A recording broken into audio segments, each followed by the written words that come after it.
full-blown acceleration. Window sticker went. Hey everyone, it's Ben Hardy here, and in today's video we're going to be going over a 2021 Kia Sorento EX with the hybrid powertrain. First and foremost, a huge shout out and thank you to Jerry Signer Kia here in South Salt Lake for giving me some time with this Sorento. Check out the inventory link below. Let's get straight into the video. Under the hood, we have a turbocharged 1.6 liter 4-cylinder that's paired to a 6-speed automatic transmission. Fuel economy is 39 around town and then 35 on the highway, with total system output being 177 horsepower and then 195 pound-feet of torque. Let's go over the front end of the Sorento Hybrid. So first off, notice that the hood is unchanged compared to any other Sorento, even though this has the hybrid system. And then you still get the full LED lights with the LED accent lights as well. And then notice there with the grille how everything's been blacked out. Got the Kia logo there in the center, and then just down below we do have parking sensors that are integrated into this. I do like that venting there on the side. But yeah, overall I love how pretty much everything's blacked out other than the chrome accenting right there, but I think it ties in really well because you have the chrome accenting and then you got the LED lights down below, and I think it just leads to a really good look. Coming around the side here, you've got two 35mm tires wrapped around 17-inch wheels in the front and over in the rear as well. And in normal Kia fashion, they have gone for a crazy design on the wheels. And notice that most of it's been covered up. That's actually to help out with aerodynamics because, again, this is a hybrid. It's all about fuel economy. And then you do have this little like random like chrome or metallic accenting, I should say silver. It's more silver than chrome. And then down there at the bottom as well. But other than that, here's kind of like your full side view on the Sorento.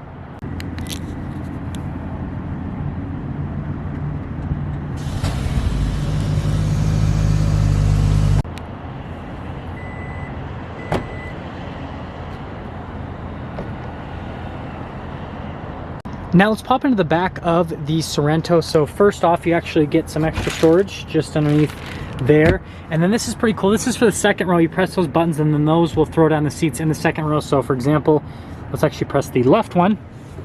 Boom, throws it down, headrest right into the back of the other seat. Got a 12 volts as well. And then for the third row, it's just this little string right here, or I should say whatever string, we'll call it a string. That's what you use to lower and raise the third row. But yeah, other than that, that's the back of the Sorento.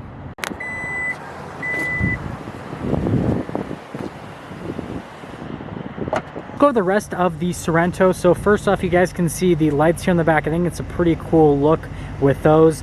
And then you've got the giant Sorento logo here on the rest of the rear. And then you got kind of like the venting there at the bottom portion. And then you do have an Eco Hybrid badge so that everyone knows that you have the hybrid. But other than that, that's the back of the Sorento.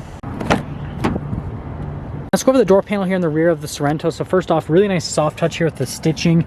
And then you got the window control. This part though right here, that trim looks really cool. Then you got a little cup holder. And then here's the seats in the back. So full leather, you've got the nice perforations here in the center portion. Nice stitching, and then got your adjustment there on the side of the seat. And then they do kind of slide backwards and forwards. But let's actually pop into the Sorento. So first off, I fit back here really well. I'm 5'11", there's my legroom, and then we've got some vents right there. There's a 12 volt and USB there at the bottom, and then notice there's another one on the side of the seat as well, on this seat too, which is pretty neat. But yeah, pretty nice with that. Well, now here's the fun part for you guys, not necessarily the fun part for me, and that is squeezing here into the third row. So once you're actually back here, it's not too bad. Legroom is a little bit more on the tight side, but from a headroom perspective, I mean, I can bump up against it, but like if I sit kind of like in this weird slouched position, then I fit. But other than that, you still get a little USB back here, and I guess this is not for a cup holder. It says no cup holder, but you got a cup holder right next to it. So yeah, but let's head to the front. Now here's the door panel at the front of the Sorento. So again, you got the really nice soft touch right here. All of your window controls, your door lock and unlock, your mirror adjustments, that same cool trim here on the side of the door. And then I love the speaker for the sound system. And then here's the seats at the front, which this one's in like full giraffe mode.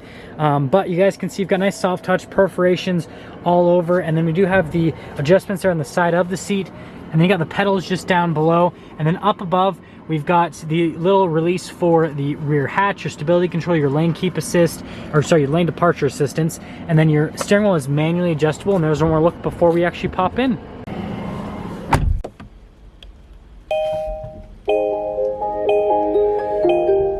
Here's the steering wheel in the Sorento. So first off, you got really nice soft touch leather all around the steering wheel, and then you got kind of like darker stitching there on the center portion.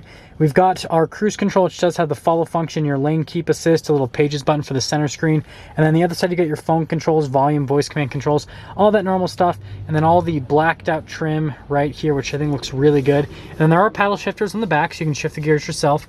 You have the stock for the lights and the turn signal, and then the windshield wiper stock on the other side, and that's all for the steering wheel. Now here's the center gauge cluster. Since this is a hybrid, notice you've got the Charge and the Eco, and then you've got the 100% power with that. That thing's pretty funny. But you do have this little center screen, which you can scroll through a couple different menus. I'm actually gonna leave it on the Energy Flow menu because I think it's pretty cool. It shows us what's happening.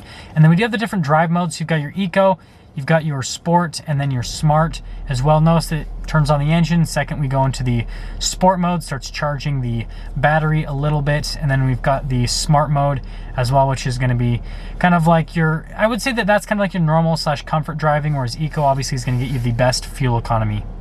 Now here's the center infotainment system. First off, if we pop it into reverse, you've got a backup camera with trajectory lines. Remember, this does have the parking sensors as well. And sorry about the glare. It's like kind of getting to that time of the day where we're gonna have glare on the screens. But you've got buttons on either side of the screen itself. And then as for the screen, I feel like it's pretty easy to use. Like you've just got shortcut buttons where you can go to stuff. So like if I wanna go to the radio, for example, and hopefully the music's not on because copyright infringement is real.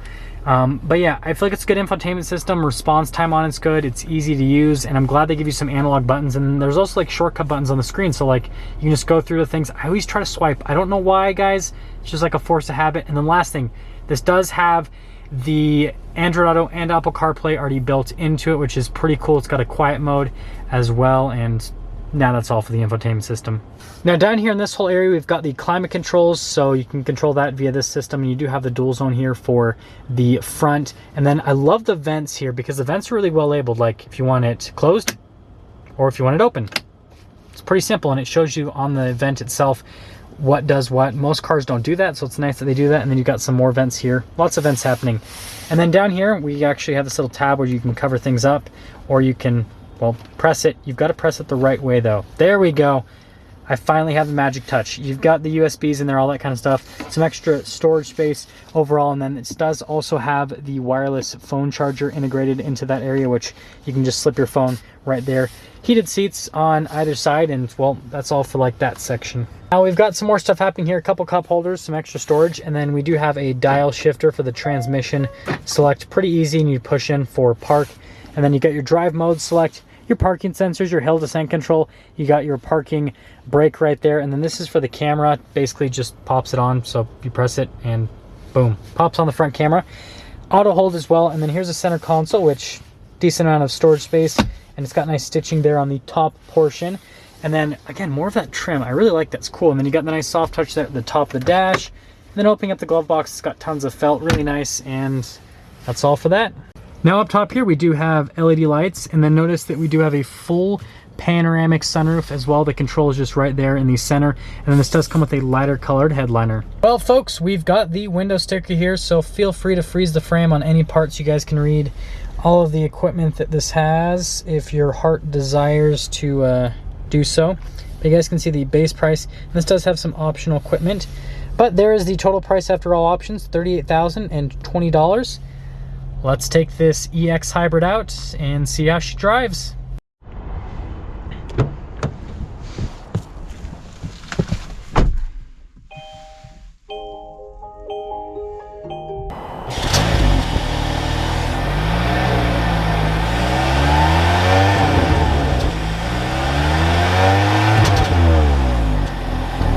Let's talk about visibility before we set off here in the Sorento. So first off, visibility over the hood's really good.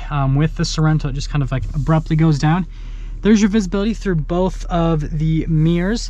And then here's throughout the rest of the rear, which I mean is pretty good, especially the third row down, you can see pretty well.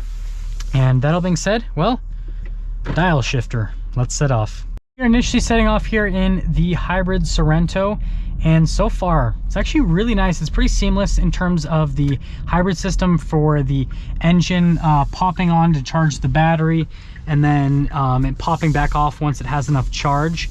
Yeah, it's just a nice seamless system. But getting up and moving so far, really smooth ride quality. That's one thing that I love about this new Sorento, is it's just so smooth from a ride quality perspective. And in terms of the actual noise that comes in, the engine's pretty quiet. Like, you do hear it, but it's relatively quiet. So like, if you want less engine noise, then the hybrid is going to be the route to go with the Sorento. Brakes are good too. They're really like perfectly modulated. They're not too touchy, but at the same time, they definitely have a good amount of stopping power. Yeah, it's decent. It's not nearly as quick as the SX Sorento that I reviewed, but I mean, it's still pretty good. It's got a good amount of low end torque basically. And I feel like the get up and go when you're just casually driving is more than adequate, but we did not do a Ben Hardy review to casually drive. No, I'm just kidding. Anyways, we are gonna pop into the sport mode. Downshifts are relatively quick. We'll see how this does with a full-blown acceleration. Window sticker went. Yeah, that's pretty good from an acceleration standpoint. The shifts aren't necessarily the quickest. I want to actually pop it into the automatic mode. So you just hold down the plus paddle, it'll put it back into automatic mode. And I want to see how it does in automatic mode. Yeah, definitely a lot better in automatic mode than in the manual mode. It knows what gear to go into. The one thing to mention is this is front wheel drive, and so you do get some torque steer when you're like full throttle. It kind of pulls the wheel a little bit. Every front wheel drive car does that, but you know, I kind of gotta mention that, right? But let's actually get into summing things up with this Sorento Hybrid. So from an exterior aesthetics perspective, it looks just as good as any other Sorento. You don't give up anything by going for the hybrid package. From the interior, I really like this EX package. I feel like it's really nice. Has nice interior features. The touchscreen's nice. I love it has the heated seats. The seats are really comfortable to sit in. All the touch points, the stuff that you actually physically touch, feels nice, and it also looks nice. And then from the driving perspective, it's just as smooth as any other Sorento. The low end acceleration is really good. When you're full throttle, that's where you can feel the difference between this and like the SX Sorento. But I guess the question is, should you get the hybrid? It really just depends. If you want to get obviously better fuel economy, and that's kind of like your main prerogative, then the hybrid's going to be the route to go. But if you're not as worried about fuel economy and you want something that's a little bit more exciting to drive, a little bit better acceleration, then that's where you'll get the SX over this hybrid. So it really just depends on what you're looking for from the Sorento. Once you kind of determine that, then that'll determine if you should get this hybrid or if you should get the SX. I think they're both great, just in different ways. Now that is going to sum things up for our video on this 2021 Kia Sorento in the hybrid package. And again, a huge shout out and thank you to Jerry Santa Kia here in South Salt Lake for giving me some time with the Sorento. Check out the inventory link below. I'll see all of you in the next video.